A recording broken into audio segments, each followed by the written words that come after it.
Beleza, pessoal? Continuando com as aulas, vamos para a aula de calorimetria. Essa aula aqui eu vou passar, alguns slides eu vou passar, porque a gente não vai precisar. A proposta é a gente ter uma aula rápida, né? Prática, para amanhã, então eu vou passar ela rapidamente, alguns slides eu vou pular aqui, mas vamos lá. O que é calor?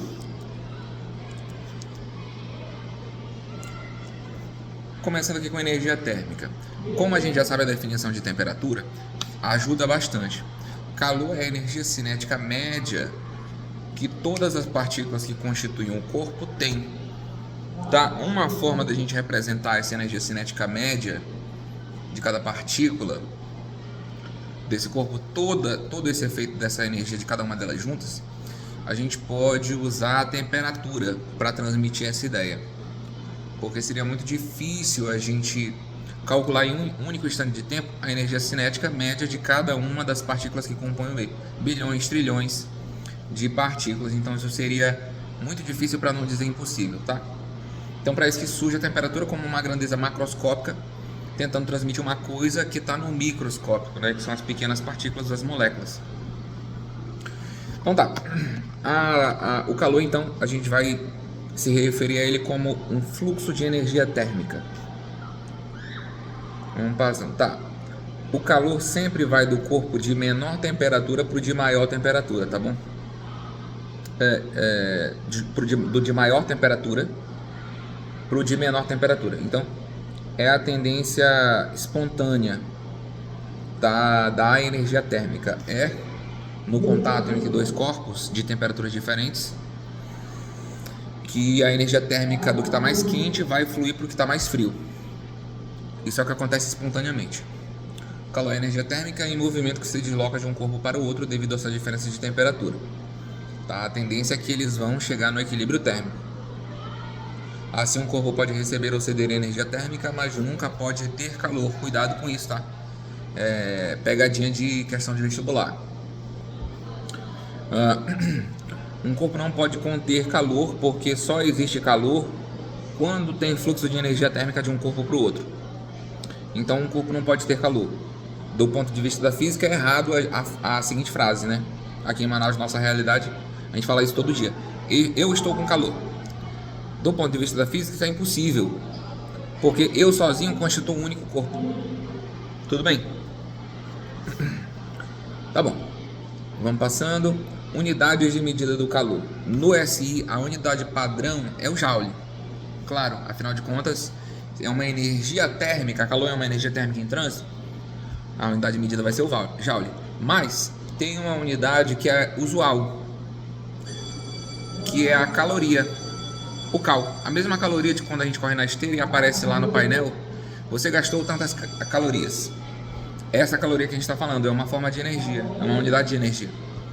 A relação da caloria com o joule é a que está aí na tela.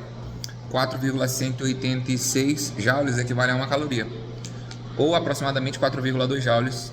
Em algumas situações, algumas questões, eles ainda vão querer aproximar para 4 joules, tá bom? Vamos continuando.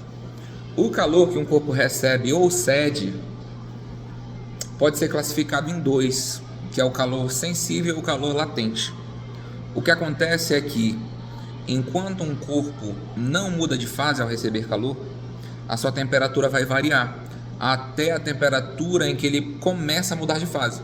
Por exemplo, a água.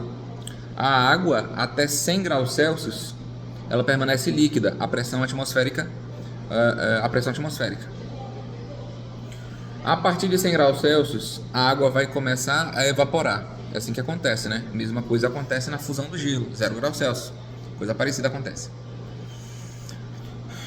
O fato é que, na transição de fase, enquanto toda a água não virar vapor, a temperatura dessa água vai continuar sendo 100 graus Celsius.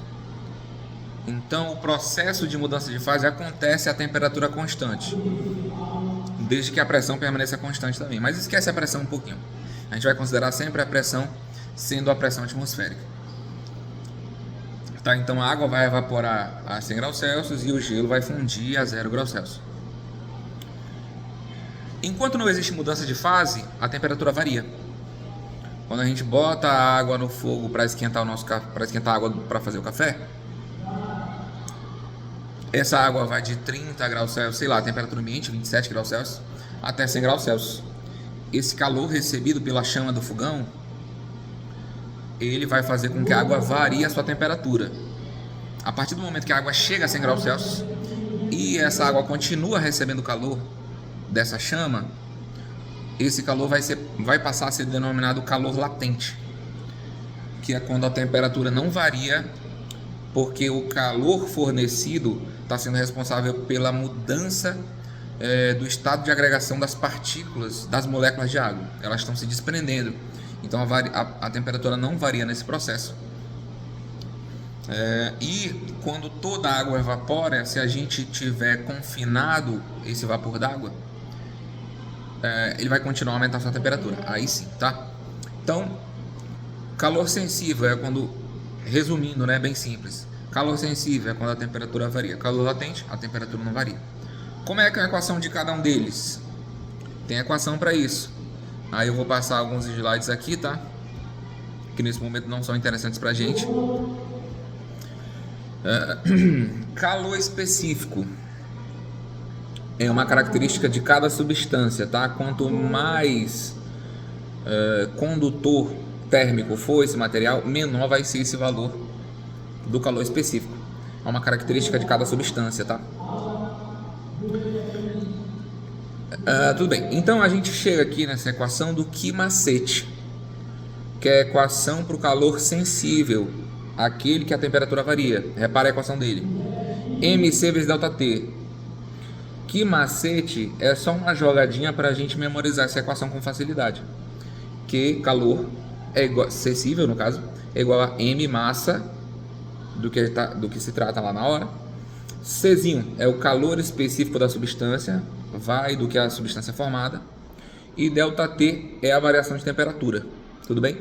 No caso do café que eu falei, é de 30, 20 ou 27 graus Celsius até 100 graus Celsius. É a variação de temperatura. Tá. Esse é o calor sensível. E quanto ao calor latente?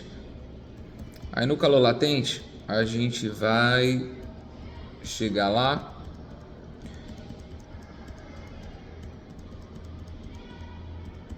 Deixa eu ver aqui. Aqui é um pouco sobre mudança de fase só. Nada demais. Tá aqui, calor latente. O calor latente ele vai ser equacionado como M vezes L. M sendo a massa e L é o chamado de constante de calor latente. É a chamada constante de calor latente. Ela vai dizer que na transição de fase é necessário, por exemplo, que o gelo receba 80 calorias para transformar 1 grama de gelo em água. Coisa assim, tá? Eu não lembro ao certo se o valor é esse, tá? Mas hipoteticamente, né? O importante é a ideia que o L transmite. É a quantidade de calor necessária para transformar 1 grama de gelo em água, por exemplo, tá? 80 calorias. Essa é a ideia. Também cada substância vai ter o seu valor para o L. Resumindo, se tem mudança de fase, usa o Q igual a M vezes L, calor latente. Se não, usa o que macete. Tá bom? Agora a gente vai fazer uma questão, que aí eu vou pegar uma questão... Deixa eu ver aqui...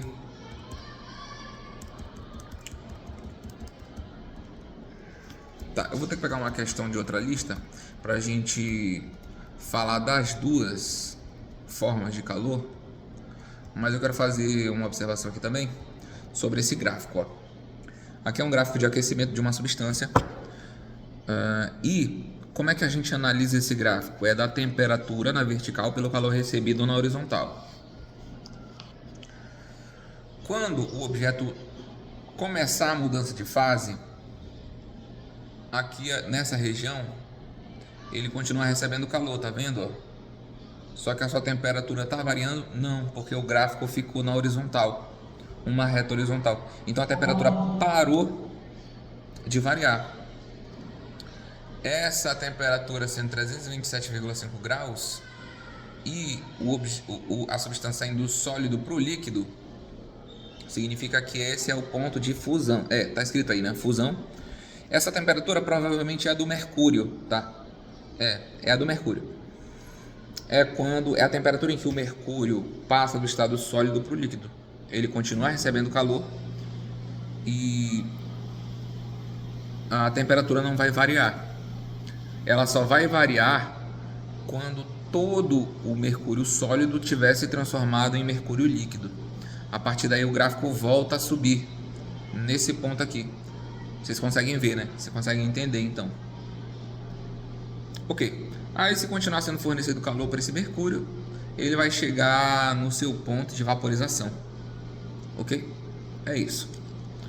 Agora vamos lá fazer uma questão. Eu vou buscar em outro lugar aqui, tá bom? A questão para a gente fazer justamente no... Vou buscar essa questão justamente no material que eu fiz para vocês, no roteiro de estudo do primeiro ano. Pronto, tá abrindo aí. Vamos lá para a parte de calorimetria, que eu já faço essa questão, vocês já sabendo mais ou menos como é que vai ser. Essa daqui, a sexta. Determine a quantidade de calor em quilocalorias. Aí esse quilo nada mais é do que um prefixo, né? Vocês sabem disso, que significa 1000. Então, uma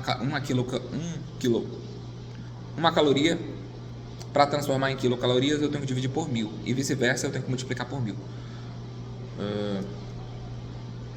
Tá. E vamos fazer aí. Determine a quantidade de calor em quilocalorias necessária para um bloco de gelo com 2 kg de massa inicialmente a menos 5 graus Celsius, seja aquecido até a temperatura de 5 graus Celsius.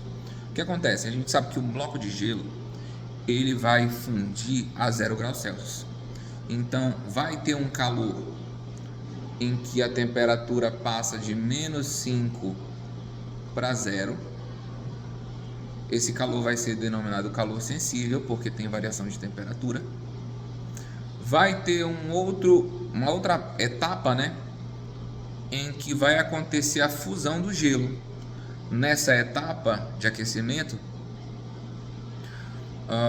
o gelo permanece a 0 graus Celsius, porque todo esse gelo está se transformando em água.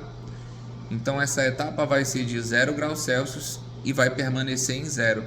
Isso vai estar associado a um calor que é latente, é o calor responsável pela mudança de fase. E vai ter a outra etapa, que quando todo o gelo se transforma em água, ele vai variar de 0 graus Celsius até 5 graus Celsius, como a questão está dizendo aí. Então o que acontece? Isso aqui vai estar associado a um outro calor que é sensível. Para diferenciar do outro, primeiro eu vou colocar uma linha aqui. É o calor sensível linha, QS'. A gente vai somar essas três quantidades de calor para determinar qual que é o calor Q total necessário para que isso aconteça, né? Para que essa massa de gelo se transforme em água líquida a 5 graus Celsius, de menos 5 graus Celsius até 5 graus Celsius. O que é o calor sensível? É a massa do gelo vezes o calor específico do gelo vezes a variação de temperatura do gelo. É o que macete. Mas calor latente é a massa vezes a constante de calor latente L.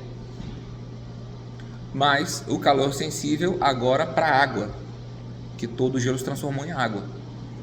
Então vai ser M vezes Czinho linha, porque é diferente, o calor específico da água é diferente do calor específico do gelo, vezes o delta T linha, que é a variação de temperatura após a mudança de fase. Então, a massa de gelo que se transformou em água não variou. Eu vou colocar a massa como um fator comum. Ela vai ficar em evidência. Dentro do parêntese fica C vezes delta T mais L mais Czinho linha delta T linha. Agora basta a gente colocar os valores, tá? Vou continuar aqui. O calor vai ser igual a massa 2 kg. A gente tem que ter um cuidado. Essas unidades de medida tem que estar coerentes. Tá, aqui multiplica Czinho do gelo, calor específico do gelo, é meio, a questão está dando ali em dados, vezes a variação de temperatura. Na primeira etapa foi de menos 5 para 0, é um aquecimento, então essa variação é positiva, foi uma variação de 5 graus Celsius. Mais L, que é o calor latente de fusão do gelo, a constante de calor latente de fusão do gelo, né? A questão também deu isso, é 80 calorias por grama. Repara, vamos ter cuidado com as unidades, né? Tem que estar coerentes. Essas constantes carregam a unidade de grama e caloria para energia. Grama para massa e caloria para energia. Então, por isso eu transformei o 2 kg em grama, né? Mas, para fechar o parêntese aqui, Czinho linha é o calor específico da água. A questão não está dizendo, mas a gente tem que estar no sangue, é 1. Tudo bem? Só lembrar que é 1, né? Não é difícil de memorizar isso aí. Vezes o ΔT, que na última etapa, que foi de 0 para 5 graus Celsius, a variação foi de 5. Fazendo essa conta, a gente vai ter que Q é igual a 2000 vezes 87,5. Então, Q vai ser igual a... Isso aqui vai dar 175 mil calorias, tá? Tem alternativa para isso? Não tem. Mas a questão está pedindo em quilocalorias. Então esse Qzão aqui vai ser 175 quilocalorias. Alternativa de letra D. Com isso a gente fecha essa aula. Foi mais longa do que eu achei que seria. Vou postar lá no YouTube. E é isso aí, pessoal. Depois eu faço a aula de ondulatória.